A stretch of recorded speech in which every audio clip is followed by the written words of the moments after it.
नमस्कार दोस्तों, स्वागत है आपका आज के मुख्य समाचार में, जिसमें सबसे पहली और बड़ी खबर में आपको बताएंगे कि चीन को लेकर चिंता खत्म, 6 मुद्दों पर बनी सहमति, कैलाश मानसरोवर यात्रा फिर होगी शुरू। खबर में आगे जिक्र होगा कि कश्मीर में सुरक्षा बलों को मिली बड़ी सफलता, हिजबुल के सबसे पुराने आतंकी को मार गिराया। खबर में आगे जिक्र होगा कि अब तो कनाडा पुलिस ने भी लगाई भारत के दावों पर मुहर, खालिस्तानियों के दोस्त ट्रूडो से क्यों मांगा इस्तीफा, सब कुछ बताएंगे। खबर में आगे जिक्र होगा कि भव्य दिव्य और आध्यात्मिक आयोजन की तैयारी पूरी, महाकुंभ 2025 में 40 करोड़ से अधिक श्रद्धालुओं का दिखेगा जमावड़ा। और आगे जिक्र होगा कि भारत के आगे झुका पाकिस्तान, हाइब्रिड मॉडल पर लगी फाइनल मोहर। दोस्तों, हर एक खबर की गहराई में आपको ले जाएंगे, लेकिन उससे पहले आपसे निवेदन की वीडियो कीजिए लाइक और चैनल को सब्सक्राइब करके बेल आइकन दबाकर कमेंट में लिखिए जय हिंद। रुक करते हैं सबसे पहली और बड़ी खबर की तरफ। चीन को लेकर चिंता खत्म, 6 मुद्दों पर बनी सहमति, कैलाश मानसरोवर यात्रा फिर होगी शुरू। जी दोस्तों, भारत और चीन के रिश्तों में कुछ समय से मिठास आ रहा है। कुछ महीने पहले वास्तविक नियंत्रण रेखा यानी कि लाइन ऑफ एक्चुअल कंट्रोल पर हुए गश्त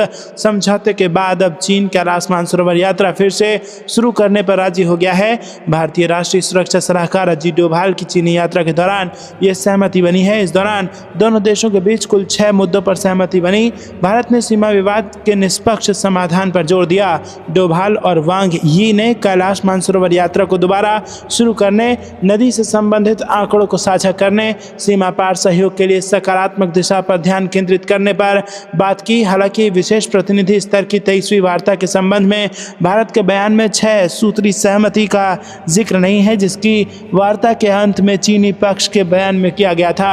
रुक करते हैं अगली ब्रेकिंग न्यूज की तरफ। कश्मीर में सुरक्षा बलों को मिली बड़ी सफलता, हिजबुल के सबसे पुराने आतंकी को मारा गया। जी हाँ दोस्तों, जम्मू कश्मीर के कुलगाम जिले में गुरुवार को हुई मुठभेड़ में जो 5 आतंकवादी मारे गए हैं, उनके पास से IED कार्ड भी बरामद हुए हैं। मारे गए आतंकवादियों में आतंकी फारूक भी शामिल है। आपको बता दें कि यह हिजबुल का सबसे लंबे समय तक जिंदा रहने वाला आतंकी था।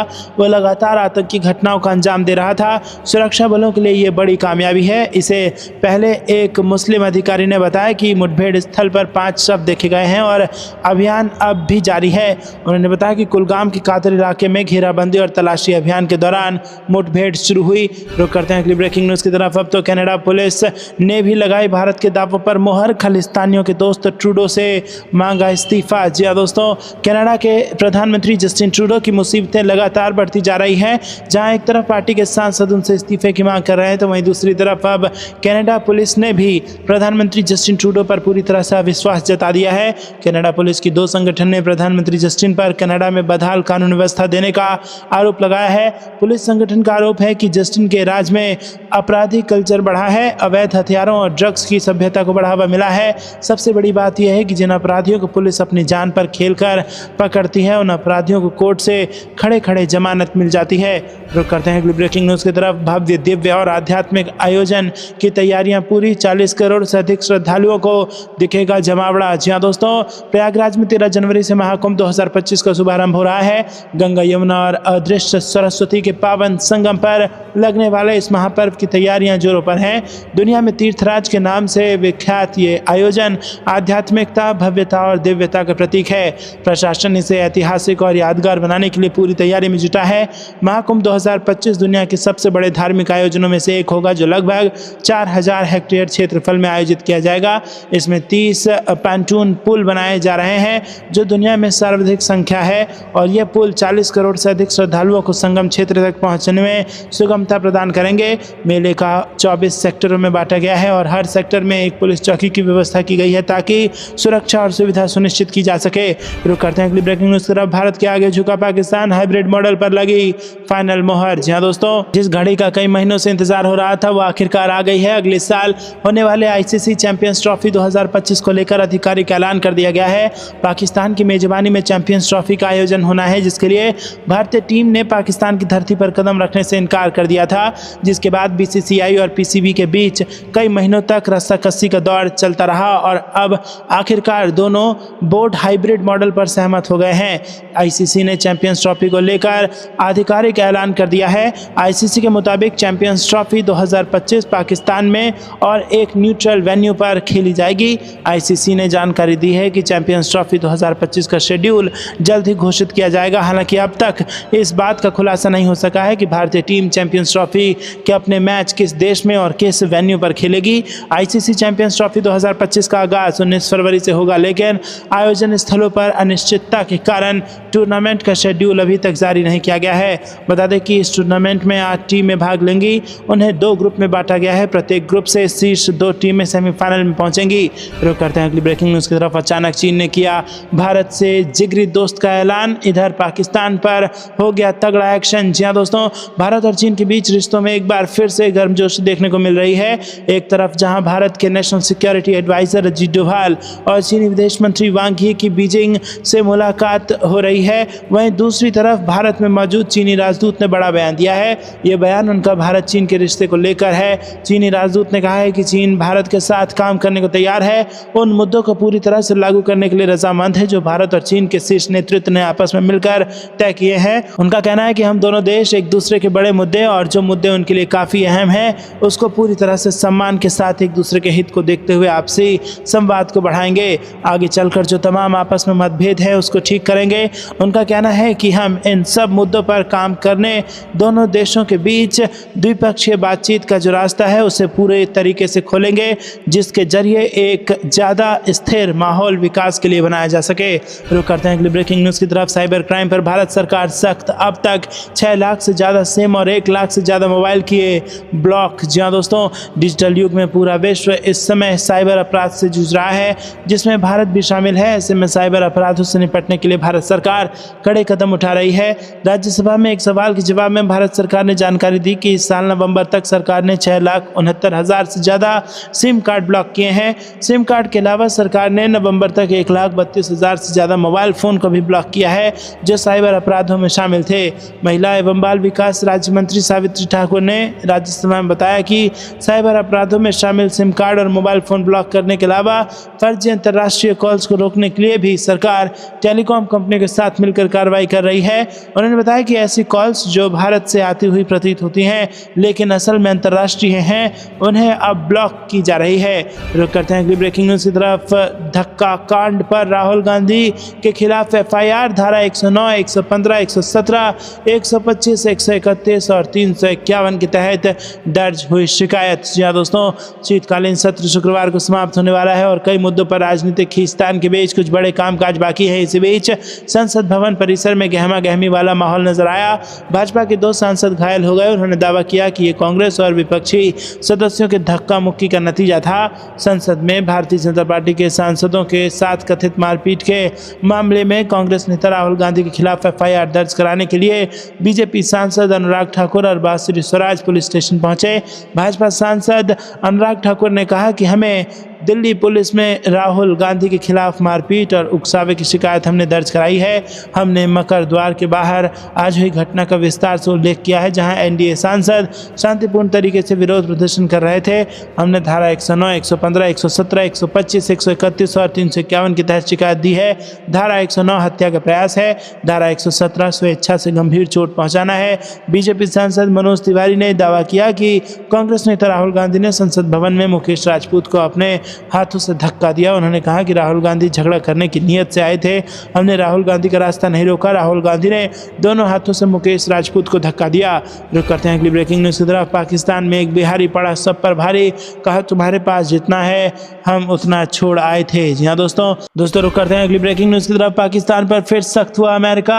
हथियारों को लेकर लगाया बैन, मिसाइल प्रोग्राम पर भी एक्शन। जी हाँ दोस्तों, आपको बता दें कि पाकिस्तान को लेकर अमेरिका का रुख बिल्कुल भी नर्म नहीं हुआ है। इस बात की झलक अमेरिका के ताजा फैसलों से मिल रही है। अमेरिका ने पाकिस्तान के ऊपर कई नए प्रतिबंध लगाए हैं और ये प्रतिबंध उसकी लंबी दूरी की बैलिस्टिक मिसाइल कार्यक्रमों के चलते लगाए गए हैं। इसके अलावा पाकिस्तान के सरकारी नेशनल डेवलपमेंटल कॉम्प्लेक्स और इससे जुड़ी कराची स्थित 3 कंपनियों पर जुर्माना लगाया गया है। US स्टेट डिपार्टमेंट की प्रवक्ता मैथ्यू मिलर ने बताया कि ये प्रतिबंध जनहानि वाले हथियारों और तकनीक को रोकने के लिए लगाया गया है। रुक करते हैं अगली ब्रेकिंग न्यूज़ की तरफ। कड़ाके की ठंड और भारी बारिश का सामना करेंगे भारत के लोग, अगले 5 से 7 दिनों तक अलर्ट। जी हाँ दोस्तों, भारतीय मौसम विभाग ने अगले 5 से 7 दिनों तक उत्तर पश्चिम भारत में शीतलहर की स्थिति रहने की आशंका जताई है, जिससे दिल्ली, राजस्थान, मध्य प्रदेश और अन्य राज्यों में कड़ाके की ठंड का असर देखा जाएगा। वहीं दक्षिण पश्चिम बंगाल की खाड़ी में निम्न दबाव का क्षेत्र बनने से तमिलनाडु, तटीय आंध्र प्रदेश और रायलसीमा में भारी बारिश की संभावना है। इस दौरान तटीय आंध्र प्रदेश और यनम के लिए ऑरेंज अलर्ट जारी किया गया है, जबकि रायलसीमा में तेज बारिश के लिए येलो अलर्ट जारी किया गया है। दिल्ली और एनसीआर में 19 दिसंबर को सुबह के समय घना कोहरा छा सकता है, जबकि दिन के समय हल्के धुंध और कोहरे का प्रभाव रहेगा। तापमान 23 डिग्री सेल्सियस के आसपास रह सकता है और रात के समय तापमान 7 डिग्री सेल्सियस तक गिरने की संभावना है।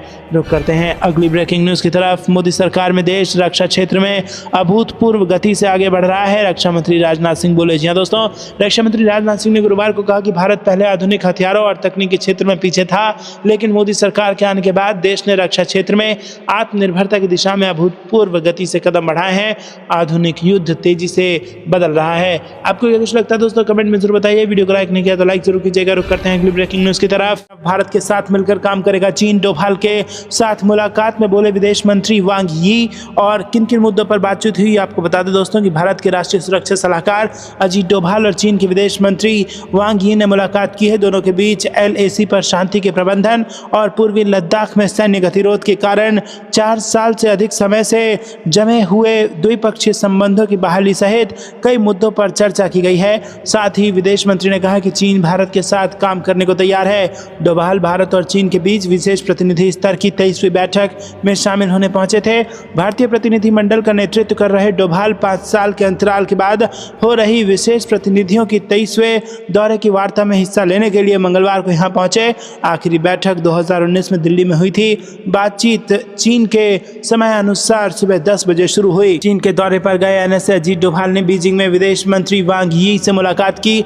दोनों देशों के अधिकारियों के बीच पूर्वी लद्दाख में 21 अक्टूबर को सैनिकों की वापसी और गश्त के समझौते के बाद द्विपक्षीय संबंधों को फिर से बनाने के लिए कई मुद्दों पर चर्चा करने की उम्मीद थी।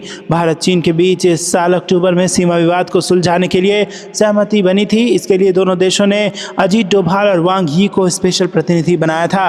रुक करते हैं ब्रेकिंग न्यूज की तरफ। 6G के लिए चीन के चिप पर डिपेंड नहीं रहेगा भारत, सरकार ने बनाया खास प्लान। जी हाँ दोस्तों, आपको बता दें कि भारत सरकार भविष्य की 6G टेक्नोलॉजी में आत्मनिर्भर बनने की दिशा में तेजी से कदम बढ़ा रही है। इसका मेन मकसद चीन जैसे देशों पर चिपसेट के लिए निर्भरता को कम करना है। सरकार मेक इन इंडिया मिशन को बढ़ावा देते हुए देश में ही 6G टेक्नोलॉजी के लिए जरूरी हार्डवेयर, खासकर एडवांस चिपसेट का प्रोडक्शन करना चाहती है। अभी तक हम टेलीकॉम हार्डवेयर के लिए विदेशों पर निर्भर रहते थे, जिससे राष्ट्रीय सुरक्षा को भी खतरा रहता था, लेकिन अब सरकार ने इस चीज़ को बदलने का फैसला किया है। 6G टेक्नोलॉजी जो 5G से 10 गुना ज़्यादा तेज होगी, इसके लिए बेहद तेज और कम लेटेंसी वाली चिपसेट की ज़रूरत होगी। ET की रिपोर्ट के मुताबिक सरकार का मानना है कि इन चिपसेट का देश में ही प्रोडक्शन ज़रूरी है। इसके लिए सरकार असम और गुजरात में बन रही सेमीकंडक्टर मैन्युफैक्चरिंग यूनिट्स का इस्तेमाल करेगी।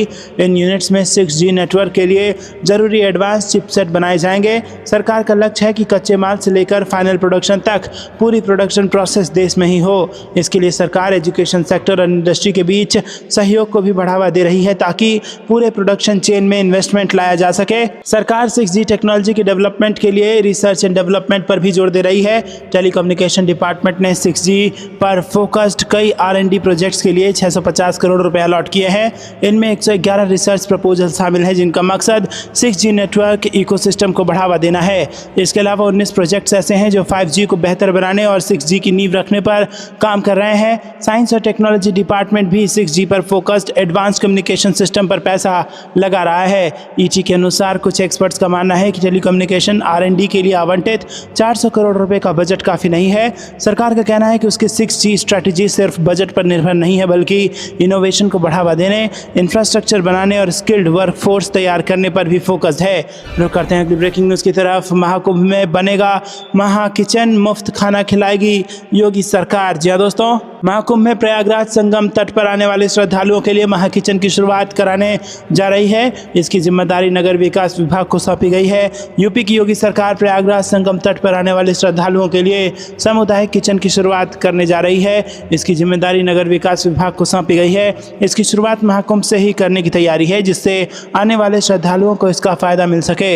इसके माध्यम से रोजाना 5000 श्रद्धालुओं को मुफ्त भोजन देना है और मुख्यमंत्री योगी आदित्यनाथ की अध्यक्षता में मंगलवार को हुई कैबिनेट की बैठक में फैसला हुआ। महाकुंभ मेला 2025 प्रयागराज के लिए प्रयागराज मेला प्राधिकरण को सामुदायिक किचन और भोजन वितरण केंद्र की स्थापना के लिए 2280 वर्ग मीटर भूमि 30 साल के लिए लीज पर दी जाएगी। राज्य सरकार का मानना है कि प्रयागराज संगम तट अनावरत श्रद्धालुओं का आना जाना लगा रहता है, इसलिए उनके लिए वहीं पर सामुदायिक किचन की शुरुआत करते हुए श्रद्धालुओं को ये मुफ्त खान पान की सुविधा दी जाए, जिससे उन्हें इसके लिए इधर उधर ना भटकना पड़े। रुक करते हैं अगली ब्रेकिंग न्यूज़ की तरफ। निर्वाचन आयोग ने दिल्ली विधानसभा चुनाव की तैयारियों की कर दी समीक्षा। जी हाँ दोस्तों, आपको बता दें कि दिल्ली विधानसभा के लिए अगले साल की शुरुआत में होने वाले चुनाव से पहले निर्वाचन आयोग ने बुधवार को सुबह यहां मध्य दिल्ली में राजनीतिक दलों के प्रतिनिधियों के साथ एक बैठक की।